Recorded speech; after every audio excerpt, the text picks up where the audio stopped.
नमस्कार मित्रों, देश से ट्यूशंस में आपका स्वागत है। इस वीडियो में हम सीखने वाले हैं 9th standard Maharashtra board new syllabus political science का सेकंड चैप्टर, जिसका नाम है इंडियाज़ फॉरेन पॉलिसी। आगे बढ़ने से पहले मेरे आपसे रिक्वेस्ट है कि प्लीज़ मेरे वीडियो को लाइक कीजिए, अपने दोस्तों के साथ भरपूर शेयर कीजिए, कुछ डाउट्स हो तो नीचे कमेंट कीजिए, मेरे चैनल को सब्सक्राइब कीजिए। ठीक है, तो चलिए शुरू करते हैं। इंडियाज़ फॉरेन पॉलिसी, विदेश नीति यानी बाहर के देशों के साथ कौन से देश के साथ कैसे संबंध रखने हैं, ये डिसाइड करने को बोलते हैं फॉरेन पॉलिसी। तो भारत की विदेश नीति क्या है, ये इसके बारे में हम सीखने वाले हैं। What are we going to learn in this chapter? We have got introduced to the international system and its nature and the Cold War in the last century and its effects। देखिए, पिछले chapter में हमने इसके बारे में सीखा है कि अंतर्राष्ट्रीय व्यवस्था कैसी है, कोल्ड वॉर यानी क्या था, उसके बारे में हमने सीखा है फर्स्ट चैप्टर में पॉलिटिकल साइंस के, और उसके परिणाम क्या थे उसके बारे में भी पढ़ा है। We shall now get introduced to other related issues. Thus, we shall learn about the meaning of foreign policy, factors that make an impact on it, and the nature of India's foreign policy। देखिए, भारत की विदेश नीति के बारे में हम इस chapter में सीखने वाले हैं। Foreign policy, meaning and importance. All countries are members of the international system. देखिए, सभी देश, विश्व के सभी देश एक दूसरे के साथ जुड़े हुए हैं, एक दूसरे के ऊपर किसी ना किसी चीज के बारे में वो डिपेंडेंट है, कोई भी पूर्णतः इंडिपेंडेंट नहीं है। We have already studied that none of this countries is completely self reliant and hence there is mutual interdependence. देखिए, कोई भी देश पूर्णतः इंडिपेंडेंट नहीं है, किसी ना किसी ज़रूरत के लिए उसे दूसरे देश के ऊपर डिपेंडेंट रहना ही पड़ता है। तो वो जो है एक दूसरे के ऊपर सारे देश डिपेंडेंट होते हैं। Only this interdependence should not be of beneficial to few countries. देखिए, ये जो एक दूसरे पर निर्भर रहना होता है, दूसरों पर जो डिपेंडेंट रहना पड़ता है, इसका फायदा केवल कुछ देश ना उठा सके, ये महत्वपूर्ण है। Efforts need to be made to ensure that it benefits every nation. ऐसे प्रयास करने चाहिए जिससे सभी देशों को फायदा हो। Each country has to decide the nations with which it should be friendly, in which bloc it should participate और what position it should take in international relations. हर देश को अधिकार होना चाहिए कि अपने देश के प्रगति के लिए कौन से ग्रुप में जाना है, कौन से देश के साथ अच्छे बेहतर संबंध रखने हैं और कौन से देश के साथ कैसे रिलेशन रखने हैं, वो उसे डिसाइड करने का अधिकार होता है। Such decision should be made thoughtfully. पूर्ण विचारतः वो निर्णय लेने चाहिए। The theoretical framework in which such decisions are taken is called foreign policy. तो ये जो पूरा विचार करके डिसाइड किया जाता है कि कौन से देश के साथ कैसे रिलेशन रखने हैं, उसको बोलते हैं विदेश नीति यानी foreign policy. Every sovereign and independent country decides its own foreign policy. हर एक स्वतंत्र देश जो पूर्णतः स्वतंत्र है, स्वयं प्रभु है, उस देश को अंतर्राष्ट्रीय नीति बनाने का अधिकार होता है। Hence in the discipline of international politics which studies the international relations between Nations, foreign policy has an important place. तो इसके कारण अंतर्राष्ट्रीय राजनीति में जो है अंतर्राष्ट्रीय विदेश नीति को काफ़ी महत्वपूर्ण भूमिका है। Do you know, when we have to study a country it is necessary to understand its constitution and its foreign policy. किसी भी देश के बारे में अगर अभ्यास करना है तो उसकी कॉन्स्टिट्यूशन, उसका संविधान के बारे में पढ़ना ज़रूरी है और उसकी विदेश नीति के बारे में पढ़ना आवश्यक है। National interest, we have briefly understood what national foreign policy means. इस अभी तक हमने देखा कि फॉरेन पॉलिसी क्या होती है। National interest and foreign policy are closely connected to each other. देखिए, देश हित, नेशनल इंटरेस्ट यानी देश का भला होना, देश हित और विदेश नीति ये एक दूसरे से बहुत ही जुड़े हुए हैं। National interest is fostered through foreign policy. देश का हित जो है, देश का भला जो है वो किया जाता है विदेश नीति के तहत। Therefore, before studying foreign policy further, we need to understand the meaning and significance of national interest। तो विदेश नीति पढ़ने से पहले हमें देश हित किन बातों में है, नेशनल इंटरेस्ट किन बातों में है, उसके बारे में पढ़ना चाहिए। National interest implies the means through which the independence and sovereignty of our country can be safeguarded। National interest, देश हित मुख्यतः किसे कहते हैं? जिससे हमारे देश की स्वतंत्रता, स्वयं प्रभुता जो है उसका रक्षण किया जा सके, दूसरों पर निर्भर होना कम किया जा सके। National interest also includes efforts to achieve our economic development and to take steps towards increasing our national power। देखिए, नेशनल इंटरेस्ट क्या किस में होता है? देश की आर्थिक शक्ति बढ़ाने का भी उद्देश्य होता है, आर्थिक विकास करने का भी उद्देश्य होता है, और हमारे देश की शक्ति बढ़ाने का, अंतर्राष्ट्रीय सतह पर शक्ति बढ़ाने का भी उद्देश्य होता है। When decisions are taken after giving a careful thought to what is beneficial and good for our country, we say that we are nurturing our national interest। जब देश के हित के बारे में विचार किया जाता है, देश के फायदा किस में है, देश का भला किस में है, ये सोचकर जब विदेश नीति बनाई जाती है, तब ये कहा जा सकता है कि हम अपने नेशनल इंटरेस्ट, देश हित के बारे में सोच रहे हैं। In this sense the following factors are included in the national interest of any country. देखिए, नीचे दिए गए बातों से नेशनल इंटरेस्ट को कंसिडर किया जाता है। Defense, that is protection of our country's independence, sovereignty and integrity is the highest national interest। देखिए, डिफेंस, देश की सुरक्षा, ये सबसे महत्वपूर्ण बात होती है देश के स्वतंत्रता, सुरक्षितता जो है, अखंडता कायम रखने के लिए। फिर economic development is also an important national interest. आर्थिक विकास देश का, ये भी महत्वपूर्ण है।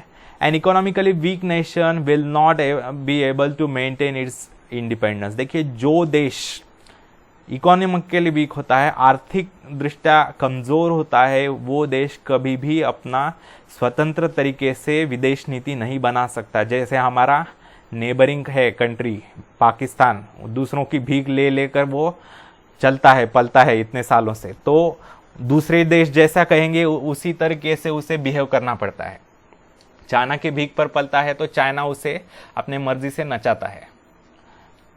Hence, economic development is understood to be an important national interest next only to defense। देखिए, डिफेंस के बाद इकोनॉमिक डेवलपमेंट ये काफी महत्वपूर्ण बात होती है।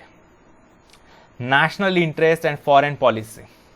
Foreign policy is drawn up to foster the national interest of defence and economic development. देश की सुरक्षा, देश की अर्थव्यवस्था, उसके बारे में उसके हित के बारे में सोचकर विदेश नीति बनाई जाती है। National interest is considered to be the goal and foreign policy is considered to be the means to achieve it. देखिए, देश हित ये हमारा फाइनल गोल होता है, यानी सबसे फाइनल उद्देश्य होता है। देश हित हासिल करना ये हमारा उद्देश्य होता है, और फॉरेन पॉलिसी, विदेश नीति, उसका जरिया, उसका रास्ता होता है वो अचीव करने का। जो गोल होता है नेशनल देश हित अचीव करने का जरिया होता है, रास्ता होता है विदेश नीति, एक यशस्वी विदेश नीति। Goals of Nations change with changes in conditions and time. देखिए, देश हित किन बातों में है, देश के जो उद्देश्य है वो कौन कौन से है, ये परिस्थिति के अनुसार और समय के अनुसार बदलते जाते हैं। ठीक है, accordingly national interest also changes. तो देश हित किन बातों में है ये भी बदलते रहता है समय के साथ साथ और परिस्थिति के साथ साथ। These changes are reflected in the foreign policy, therefore foreign policy is always dynamic। देखिए, जैसे जैसे परिस्थिति बदलती है, जैसे जैसे समय बदलता है, उसके अनुसार हमारे देश हित किन चीज़ों में है वो भी बदलते जाता है, उसके अनुसार विदेश नीति भी बदलनी पड़ती है। तो foreign policy is always dynamic, यानी बदलते रहती है, स्थिर नहीं होती, समय के अनुरूप बदलना पड़ता है।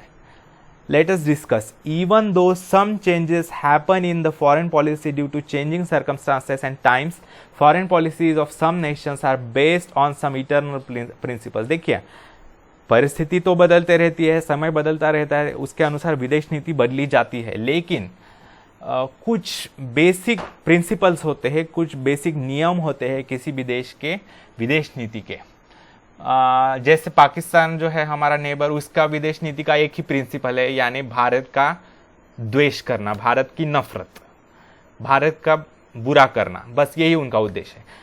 लेकिन हमारा ऐसा नहीं है। For example, India's foreign policy is based on values like international peace, human rights and security. हमारी जो विदेश नीति है वो अंतर्राष्ट्रीय वैश्विक शांति होनी चाहिए, मानवाधिकार जो है, ह्यूमन राइट्स का संरक्षण होना चाहिए और पूरे विश्व की सुरक्षा होनी चाहिए, ऐसे हमारे प्रिंसिपल्स है। What provisions should be included in the foreign policy to achieve these values according to you? देखिए कौन से प्रिंसिपल लागू कर सकते हैं? जहां तक हो सके वॉर अवॉइड करना। अगर कोई बहुत ही हमें तकलीफ दे रहा है तो उसे उसी भाषा में उत्तर देना, ये आवश्यक है, लेकिन जहां तक हो सके शांतिपूर्ण तरीके से काम करना। Factors influencing foreign policy. Foreign policy decides what kind of relations to have with which country in the international system. देखिए विदेश नीति क्या डिसाइड करती है? कौन से देश के साथ कैसे संबंध रखने हैं अंतर्राष्ट्रीय व्यवस्था में। But several factors affect foreign policy while it is being decided. कई सारे फैक्टर्स होते हैं जिनके ऊपर फॉरेन पॉलिसी डिपेंडेंट होती है डिसाइड करते समय।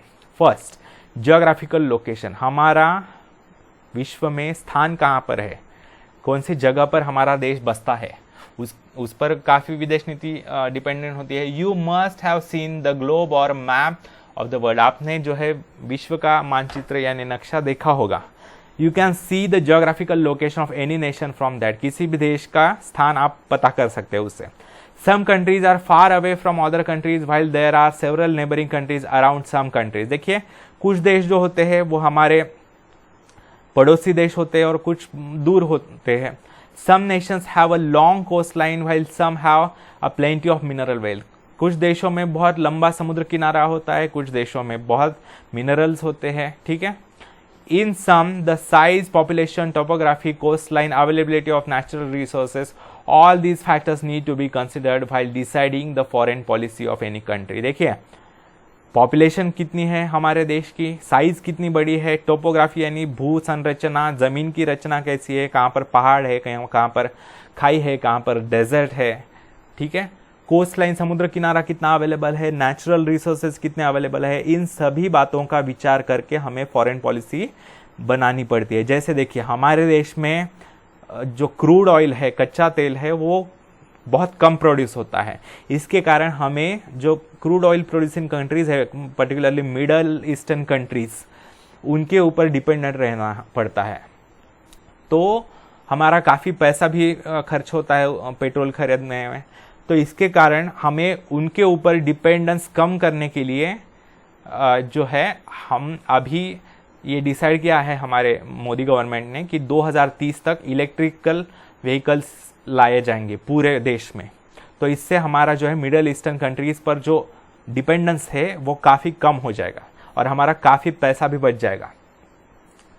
सेकेंड, ये एक एग्जाम हो गया। Second, political system.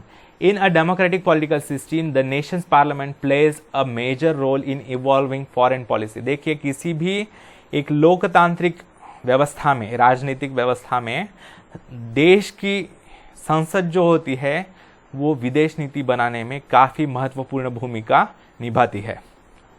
When different aspects come up for discussion in parliament, the opposition parties try to regulate the foreign policy by raising questions about the same. देखिए जब संसद में चर्चा होती है विदेश नीति के बारे में, तब जो अपोजिशन पार्टी होती है, विपक्ष, विरोधी पक्ष जो होते हैं, वो कई सारे प्रश्न उपस्थित करके फॉरेन पॉलिसी को डिजाइन करने में मदद करते हैं। Federal political systems have to take into account the inclinations of the constituent states while shaping foreign policy because the affairs in neighboring nations affect constituent states. देखिए जो केंद्र सरकार होती है उसको विदेश नीति बनाते समय जो है हमारे जो बॉर्डर लाइन के स्टेट्स होते हैं उनके बारे में भी सोचना पड़ता है, उनके विचार भी सोचने पड़ते हैं। जैसे अगर बांग्लादेश के साथ कोई विदेश नीति बनानी है तो वेस्ट बंगाल गवर्नमेंट के साथ भी डिस्कस करना पड़ता है। अगर श्रीलंका के साथ कोई विदेश नीति डिसाइड करनी है, बनानी है, तो तमिलनाडु के साथ भी चर्चा करनी पड़ती है। ठीक है, अगर म्यांमार के साथ डिस्कस करना है, विदेश नीति बनानी है, तो हमें नॉर्थ ईस्टर्न स्टेट्स के साथ भी चर्चा करनी पड़ेगी। ठीक है, for example events in Sri Lanka may affect Tamil Nadu and those in Bangladesh may affect West Bengal and the north eastern Indian states. तो मैंने बताया आपको। Why should this be done? ये क्यों करना चाहिए? The peace and stability in the neighboring countries is as important as that within our own country. देखिए, हमारे जो नेबरिंग कंट्रीज है, जो पड़ोसी राष्ट्र है, वहाँ पर भी शांति और स्थिरता रहना बहुत आवश्यक होता है ताकि हमारे देश में शांति रह सके। ठीक है, लेकिन हमारी बदनसीबी ये है कि हमारा एक भी पड़ोसी ढंग का नहीं है। Hence, India has to take efforts to create democracy in neighboring countries. तो भारत को हमेशा प्रयास करना चाहिए कि हमारे नेबरिंग कंट्रीज में एक स्थिर लोकतंत्र आना चाहिए, स्टेबल डेमोक्रेसी आनी चाहिए। Third, economy.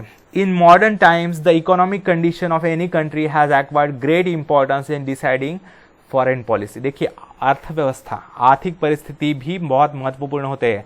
जो आधुनिक काल है, अभी जो समय है, मॉडर्न पीरियड, उसमें विदेश नीति डिसाइड करते समय हमारी अर्थव्यवस्था भी काफी महत्वपूर्ण है।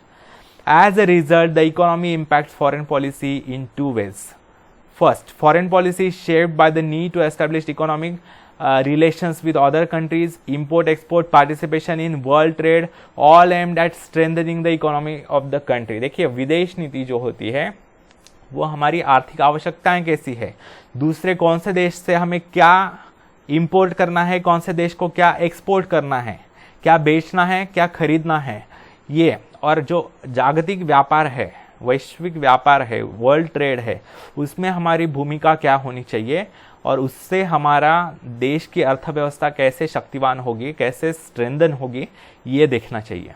Second, in today's world the issues of economic security are as important as national security. देखिए, आज के ज़माने में जो है मुख्यतः युद्ध जो है मेनली बैटल ग्राउंड्स पर नहीं लड़े जाते, लेकिन आर्थिक दृष्टया आर्थिक निर्बंध लगाकर ट्रेड वॉर्स के द्वारा लड़े जाते हैं। तो इसके कारण इकोनॉमिक सिक्योरिटी, आर्थिक सुरक्षा भी काफी महत्वपूर्ण है। A country is recognized to be powerful in proportion to the economic security it enjoys। देखिए, एक देश की शक्ति किससे गिनी जाती है, तो वो देश आर्थिक दृष्टया कितना शक्तिवान है और कितना सुरक्षित है। Countries having a strong economy are less dependent on others and they can have an independent foreign policy as well। देखिए, हमारा देश उदाहरण है, हमारा देश एक स्ट्रॉन्ग इकोनॉमी है, एक शक्तिशाली अर्थव्यवस्था है। इसके कारण हम कई देशों के साथ पूर्ण स्वाभिमानता के साथ डील कर सकते हैं, लेकिन वहाँ हमारा जो नेबर है पाकिस्तान, वो भीख मांगने पर डिपेंडेंट होता है। इसके कारण वो, उसके जो मालिक है भीख देने वाले, वो जैसा कहेंगे वैसा उनको करना पड़ता है, उनकी इंडिपेंडेंट फॉरेन पॉलिसी नहीं है। Fourth, national leadership. The president, the prime minister, the foreign minister, the defense minister, the finance minister and the home minister have a role in deciding foreign policy। विदेश नीति decide करते समय हमारे राष्ट्रपति, हमारे प्रधानमंत्री, हमारे विदेश मंत्री, हमारे रक्षा मंत्री, हमारे अर्थ मंत्री और हमारे गृह मंत्री, होम मिनिस्टर, ये सभी जो है आपस में मेल जोल रख के विदेश नीति डिसाइड करते हैं, चर्चा करके। Do you agree? If yes, why? And if not, why not? Write in detail. So, in order to increase the economic power of the nation, instead of focusing on elevation of poverty, efforts should be made to increase the wealth and buying capacity of the people। देखिए, यहाँ पर ये कहा गया है कि गरीबी, अगर देश को इकोनॉमिक पावर बनना है, अगर देश को एक आर्थिक सुपर पावर बनना है, तो गरीबी हटाने से अधिक महत्व किसे देना चाहिए, तो देश की पूरी संपत्ति कैसे बढ़ाई जाए और देश लोगों की खरीदने की क्षमता जो है वो कैसे बढ़ाई जाए। देखिए, जब देश की पूरी संपत्ति बढ़ेगी तब देश में गरीबी भी कम होते जाएगी, ठीक है। और बाइंग कैपेसिटी यानी देश लोगों की जैसे खरीदने की क्षमता बढ़ेगी, कैपेसिटी बढ़ेगी, तो ये किसका सिंबल है? जब लोगों की गरीबी कम होगी तभी लोगों की खरीदी करने लगेंगे ना वो। तो ये आवश्यक है कि देश की संपत्ति बढ़े और देश लोगों की खरीदी करने की क्षमता बढ़े। The persons holding these positions try to maintain the continuity in foreign policy and to improve upon it। ये जो पदस्थ है, इन पदों पर जो है जैसे राष्ट्रपति, प्रधानमंत्री, रक्षा मंत्री वगैरह, विदेश मंत्री, ये सब क्या करते हैं? विदेश नीति में एक कंटिन्यूटी यानी एक कंटिन्यूटी रखने की प्रयास करते हैं। यानी बीच में किसी देश के साथ हम अच्छे रिलेशन रख रहे हैं, फिर बीच में खराब कर रहे हैं, फिर भी बाद में ठीक करने की कोशिश कर रहे हैं, ऐसा नहीं चलता। इसमें एक कंटिन्यूटी होनी चाहिए। For example, Jawaharlal Nehru contributed the policy of non alignment to India's foreign policy. Non alignment का मूवमेंट जवाहरलाल नेहरू ने शुरू किया, यानी किसी भी देश के साथ ना मित्रतापूर्ण संबंध ना शत्रुतापूर्ण संबंध, ये जवाहरलाल नेहरू ने डिसाइड किया। नॉन अलाइनमेंट के बारे में अगर आपको पता करना है तो फर्स्ट चैप्टर में देखिए पॉलिटिकल साइंस के। Prime minister Atal Bihari Vajpayee contributed a great deal to improving Sino Indian relations. जो प्रधानमंत्री अटल बिहारी वाजपेयी है, उन्होंने भारत और चीन के साइनो इंडियन यानी भारत और चीन के संबंध बेहतर करने में काफी महत्वपूर्ण भूमिका निभाई। Complete the list by writing the contribution made by the following leaders. For example, Lal Bahadur Shastri Tashkent agreement. देखिए यहाँ पर प्रधानमंत्रियों का नाम दिया है और उन्होंने कौन से एग्रीमेंट्स किए इंटरनेशनल, उसके बारे में फिल इन द ब्लैंक करना है। देखिए, लाल बहादुर शास्त्री ने ताशकंद एग्रीमेंट किया। ये एग्रीमेंट भारत और पाकिस्तान के बीच में 1965 में जब युद्ध हुआ था, तब शांति स्थापित करने के लिए ताशकंद नाम के शहर में सोवियत यूनियन के ये एग्रीमेंट साइन किया गया था। और वो एग्रीमेंट साइन करने के उसी दिन लाल बहादुर शास्त्री की मृत्यु हो गई थी। ऐसा कहा जाता है कि उनकी हत्या की गई थी। फिर है इंदिरा गांधी ने शिमला एग्रीमेंट किया 1973 में। जो है 1973 में जो शिमला एग्रीमेंट हुआ, वो इंडिया और पाकिस्तान के बीच में जो वॉर हुआ था 1971 का, उसके बाद जो वॉर प्रिजनर्स हमने पकड़े थे, पाकिस्तानी सैनिक 90,000 पकड़े थे हमने, तो उनको हमने सौंप दिया गया था पाकिस्तान को। तो ये शिमला एग्रीमेंट में हुआ था। फिर राजीव गांधी ने इंडिया श्रीलंका पीस अकॉर्ड किया था, यानी भारत और श्रीलंका के बीच में शांति समझौता जो है, पीस शांति सेना भेजी थी श्रीलंका में। जो सिविल वॉर शुरू हुआ था वो कम करने के लिए। इसके कारण हमारे 1200 सैनिक मारे गए विदाउट एनी रीजन। हमें कोई आवश्यकता नहीं थी वहां पर सेना भेजने की, लेकिन ऐसा हो गया उनकी गलती के कारण। फिर है अटल बिहारी वाजपेयी, उनका जो है आगरा समिट हुई थी, जो पाकिस्तानी प्रेसिडेंट और हमारे प्राइम मिनिस्टर के बीच में आगरा में समिट हुई थी, वहां पर एग्रीमेंट किया गया था। फिर name the prime minister who followed these policies. जो ये पॉलिसीज दी गई है, ये नीतियां, वो किसने शुरू की, ये पूछा गया है। लुक ईस्ट पॉलिसी जो है हमारे प्रधानमंत्री डॉक्टर मनमोहन सिंह ने शुरू की। लुक ईस्ट यानी जो पूर्वी देश है हमारे, जैसे म्यांमार हो, थाईलैंड हो, मलेशिया हो, सिंगापुर हो, इन देशों की तरफ ध्यान दो, ऐसा था। इन्होंने सिर्फ ध्यान ही दिया। बाद में मोदी जी ने आकर लुक ईस्ट को चेंज करके एक्ट ईस्ट यानी पूरब के देशों के साथ संबंध बेहतर करने के लिए काम करना शुरू किया। ठीक है, एक्ट ईस्ट, लुक ईस्ट को चेंज कर दिया मोदी जी ने और एक्ट ईस्ट किया।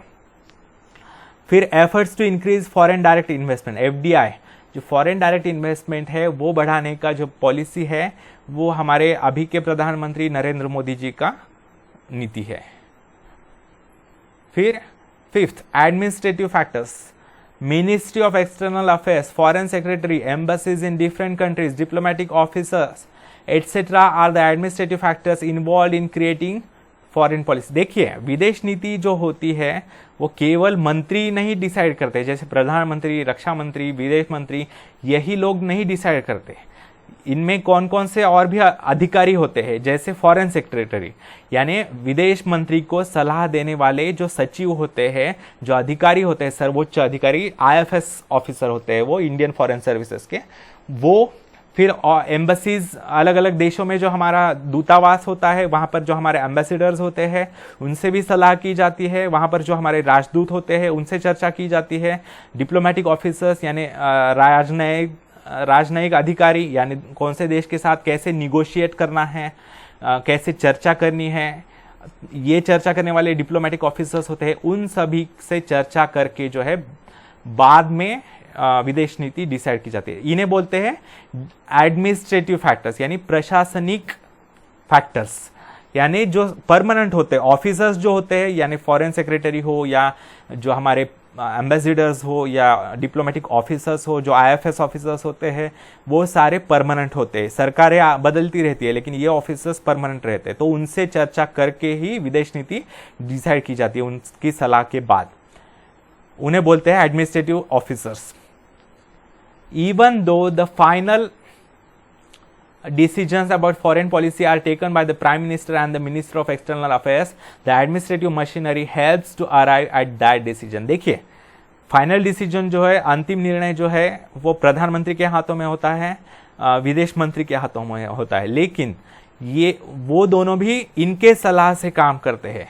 ठीक है, इन अधिकारियों के सलाह के बाद ही वो योग्य निर्णय पर आते हैं।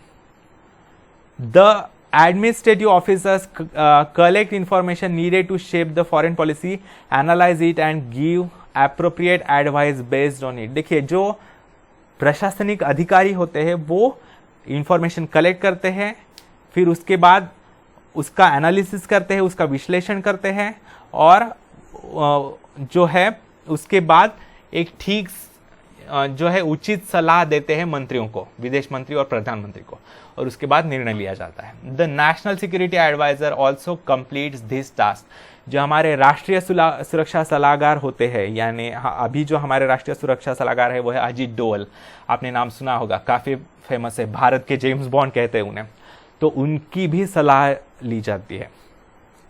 What do you do? You are working as a foreign secretary, विदेश सचिव यानी विदेश मंत्री के सर्वोच्च सलाहकार होते हैं। The prime minister is going to on a visit to China as a foreign secretary from the ministry of external affairs. What topics will you suggest to the prime minister for discussion? देखिए हमारे प्रधानमंत्री चीन के यात्रा पर जा रहे हैं, तो आप अगर विदेश सचिव है तो आप क्या सलाह देंगे, ये पूछा है।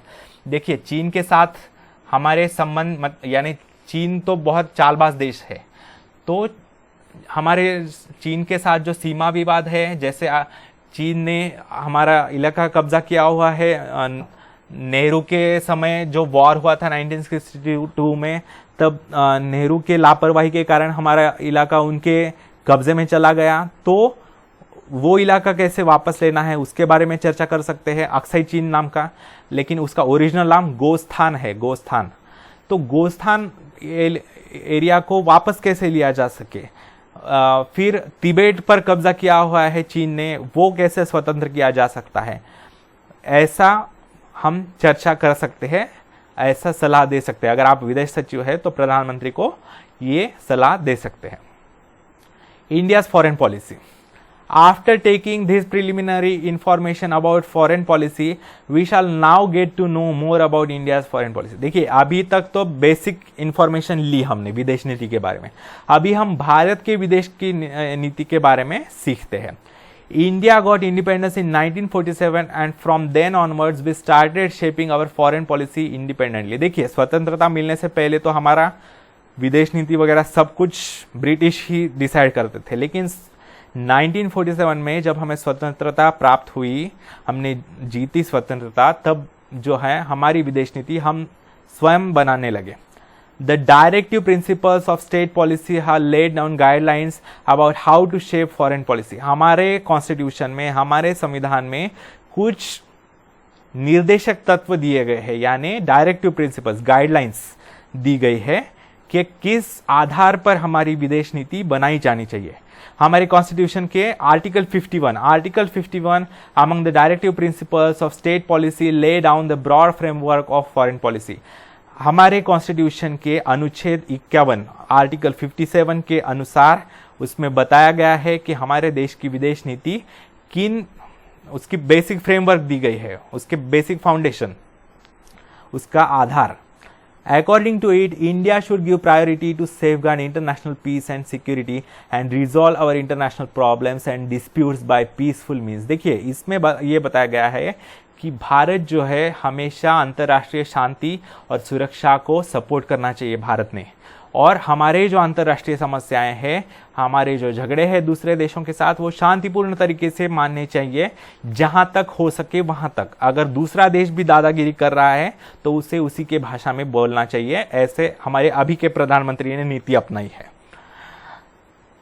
The objectives of our foreign policy should be to maintain friendly relations with other nations and respect international law। हमारे देश की विदेश नीति ये रही है, अभी भी यही है कि दूसरे देशों के साथ मित्रतापूर्ण संबंध रखने हैं और अंतर्राष्ट्रीय जो अधिनियम है, कानून है, उनका पालन किया जाना चाहिए। ठीक है। India's foreign policy till now has been developed in this framework। अभी तक तो भारत की विदेश नीति इसी आधार पर हम अभी तक जो है डिफेंसिव फॉरेन पॉलिसी थी हमारी 2014 तक, यानी हम पर हमें कोई छेड़ता था और बाद में हम धीरे धीरे रिस्पांस देते थे या नहीं देते थे। लेकिन अभी जो है 2014 के बाद हमारी फॉरेन पॉलिसी एग्रेसिव हो चुकी है, यानी हम दूसरों को, जैसे हमारे नेबर्स है पाकिस्तान जैसे या चाइना जैसे, तो उनको जैसे हम सर्जिकल स्ट्राइक करते हैं अगर हमें यानी कोई खतरा उत्पन्न होता है, तो ये जो है ये बदलाव आया है हमारे करंट प्राइम मिनिस्टर मोदी के कारण। अभी देखिए article 51 of the Indian constitution, इसमें क्या बताया गया है? Promote international peace and security, अंतरराष्ट्रीय शांति और सुरक्षा को प्रमोट करना चाहिए। Maintain just and honourable relations between nations, यानी सभी देशों के साथ न्यायपूर्ण और आदरता पूर्वक संबंध रखने चाहिए। देखिए मोदी जी ने यह कहा था कि न आंख झुकाकर न आंख उठाकर बात करेंगे, हम आंखों में आंखें डालकर बात करेंगे। Foster respect for international law and treaty obligations in the dealings of organized people with one another। देखिए जो अंतर्राष्ट्रीय नियम है उनका पालन किया जाना चाहिए, जो एग्रीमेंट्स किए गए हैं, जो समझौते किए गए हैं, उनका भी पालन किया जाना चाहिए। ये भी है encourage settlement of international disputes by arbitration. अगर कोई झगड़े है, अगर कोई विवाद है, तो मध्यस्थतापूर्ण, यानी किसी की मध्यस्थता लेकर, किसी को सहायता लेकर जो है शांतिपूर्ण तरीके से वो झगड़े सॉल्व करनी चाहिए, जहां तक हो सके वहां तक। ठीक है, तो ठीक है मित्रों, यहाँ पर हम रुकते हैं इस वीडियो में। अगर आपको मेरा वीडियो अच्छा लगे तो प्लीज़ मेरे वीडियो को लाइक कीजिए, अपने दोस्तों के साथ भरपूर शेयर कीजिए। कुछ डाउट्स हो तो नीचे कमेंट कीजिए, मेरे चैनल को सब्सक्राइब कीजिए। धन्यवाद मित्रों, आपका दिन शुभ जाए।